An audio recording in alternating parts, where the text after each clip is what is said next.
Hello, Stuart here. Long time no see, I've not done a video for a while. So I thought I'd do one while I've got a little bit of time to update you. I want to talk about a few things. I've recently bought a device. I've ordered it, not got it yet, which I'm hoping will allow me to play retro games a bit easier. I want to talk about Arcade Club because I went again last week and there's been changes that some of you might not know about. But firstly, I want to just say that I've not really had time to do any streaming or play any retro games or upload any videos. Basically, I've not really had any time. Just been busy with family life. My wife likes watching television programs like Game of Thrones and Westworld and Grey's Anatomy and things like that. I'm not interested in stuff like that, just because I don't like watching a TV show and knowing that you're gonna have to watch something else later on. Do you mean I just don't like that type of show.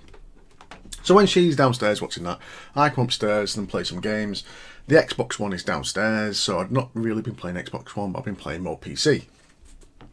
I've been playing Gears of War 4 because I've got the digital download, which allows me to play it on my PC and Xbox, so I can actually play on the PC, which I'm pointing to here. I'm not just doing strange hand gestures. It's there, okay? It's there. So I can play on PC, I can play on Xbox. My Xbox is not there, but there is the door, which has got the stairs, which has got the living room. So I can do that. I've lost my train of thought. Yeah, so I can do that. That's why I got it. And I think it was on sale for £25 for both copies, which I really enjoyed. I prefer playing it on the PC just because the machine is better. It can do better graphics. I've also got a ultra-wide monitor. Let's see if I can show you that. I don't think it's going to show it very well.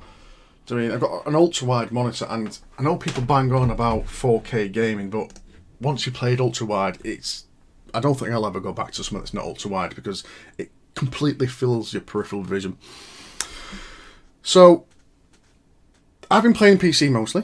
I have been playing Sega and retro games with my kids a lot. I took my Sega Mega Drive downstairs and the Sega Saturn downstairs, and we've been having Sega nights with the kids. We actually played Micro Machines with the J-Cat, and we actually played 4 players with me, my wife, and my 2 kids. They absolutely loved it. Every time they drove the car off the breakfast table or in the sink or whatever, they thought it was hilarious, and it was really good fun. I've also been playing things like Afterburn and Outrun, but they got the steering wheel out. Got that out. I've also got the Saturn 3D controller. Here they are playing. That's my nephew there playing. I couldn't get them off it. They absolutely loved it. Do you know what I mean?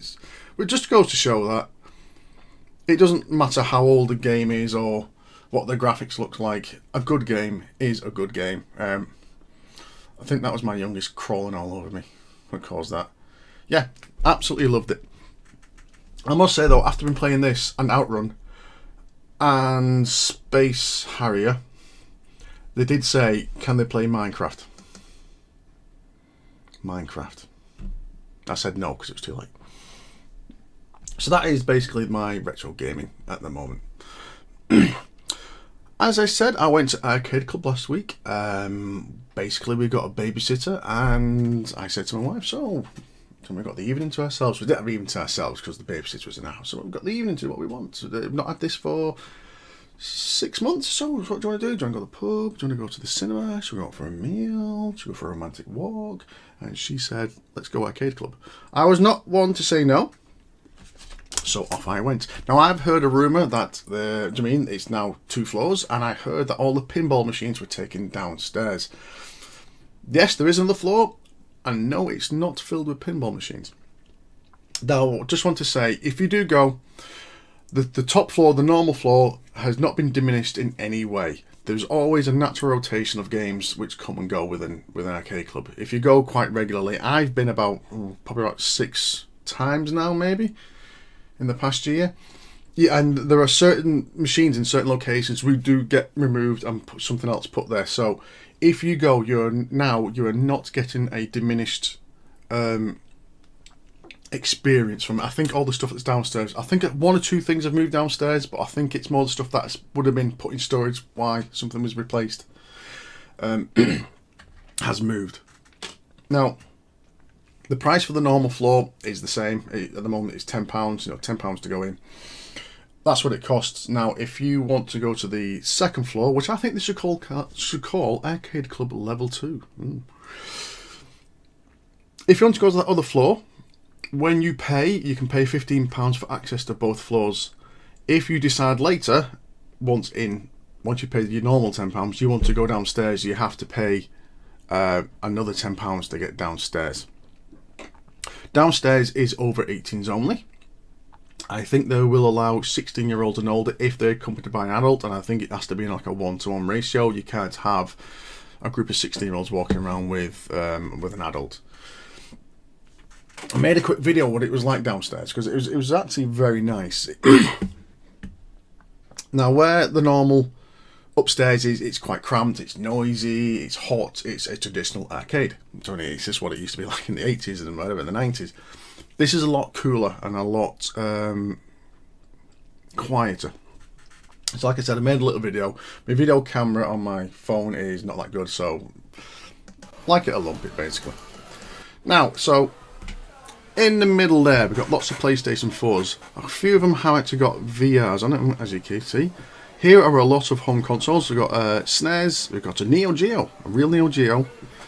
2 Xboxes with Conker, Bad Fur Day and Halo 2.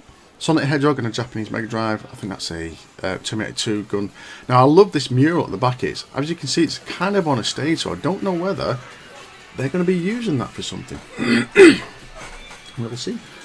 Some more arcade games, Tempest, Space Invaders, things like that. Track and Field, that's the truck one, stand-up outrun. They've got some of these new Japanese ones, as you saw with the big drums there. They've got another one just to the right as well. So there's a cocktail table one. Now these are interesting. These are PCs, as you can tell.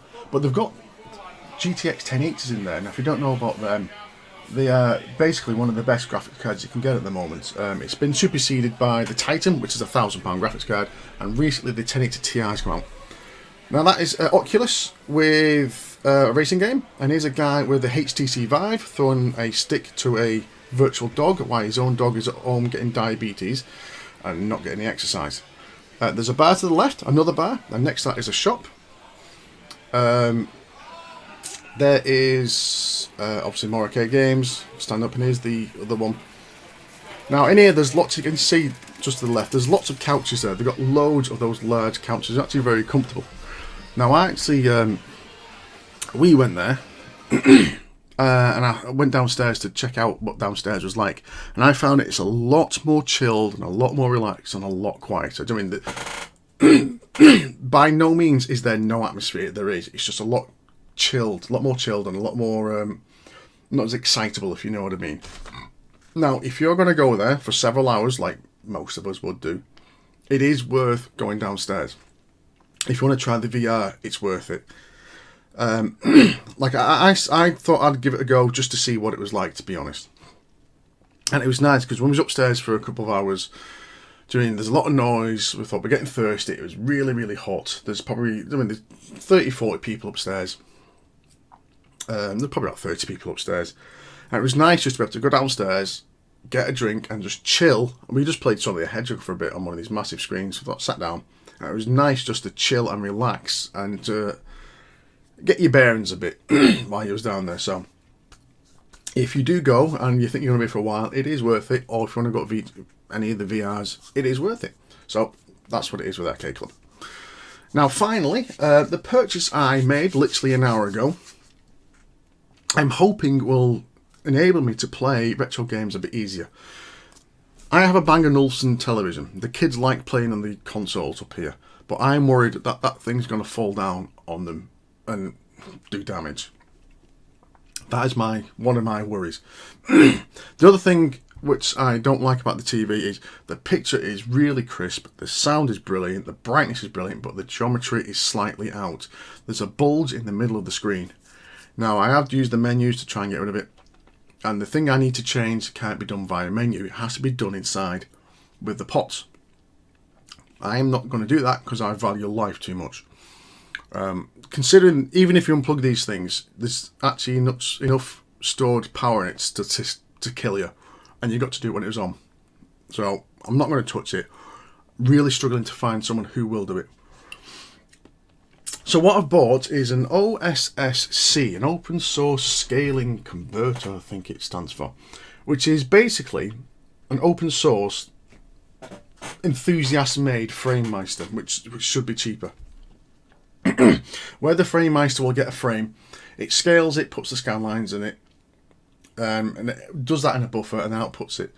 Now that does actually cause a slight delay of 2-3 frames or something, which most people are not bothered about or even notice.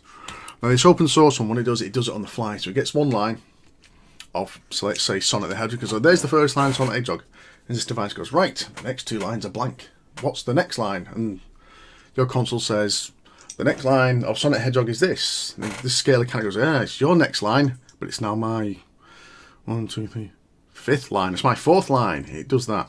Then it outputs it obviously when it gets the full frame, so there's no delay. And it also should be cheaper, but there's a slight downside to it, which I am aware of. If you want to output to HDMI, you have to pay a license of $20,000 a year up front before you have to pay for any of the ports. Now the ports I've looked into can vary from literally $1 to $2 to pence, depending on what license you got and how often you're going to use it, and if you put their logo on it as well, which I don't understand. But obviously, being a small operation, it's probably been made by a couple of guys or girls, don't know. They can't afford the $20,000 up front, so it outputs via DVI port. Now DVI is just basically a very big HDMI. It's actually got, if you want to convert DVI to HDMI, it's just a pin swap. And this device also, it would output the audio through good old-fashioned phono jacks, you know what I mean, just the red and the blue. So what you'd have to do is put something in there which is get your HDMI signal, but then also able to have a separate input for your sound. But recently they've had like a circuit board add-on which outputs it all through the DVI cable. So then all you need is a DVI. You can't buy cables, DVI one side and HDMI the other. Pump straight into an HD television. Should be away. But that upped the price by a little bit. The machine, obviously these little things are quite expensive anyway, but that upped the price, didn't it? Do you want to buy a remote control? Yeah, buy a remote control. I don't want to be getting up and doing it, changing any setting. I'll get a remote control. Do you want a power supply with it? Yeah, I want a power supply. It's only about £5. But I don't want to run the risk of going to Maplin, getting the wrong one, and blowing it up. So, we'd have done that, had those on, and had the sound bit, which is another 50-60 quid.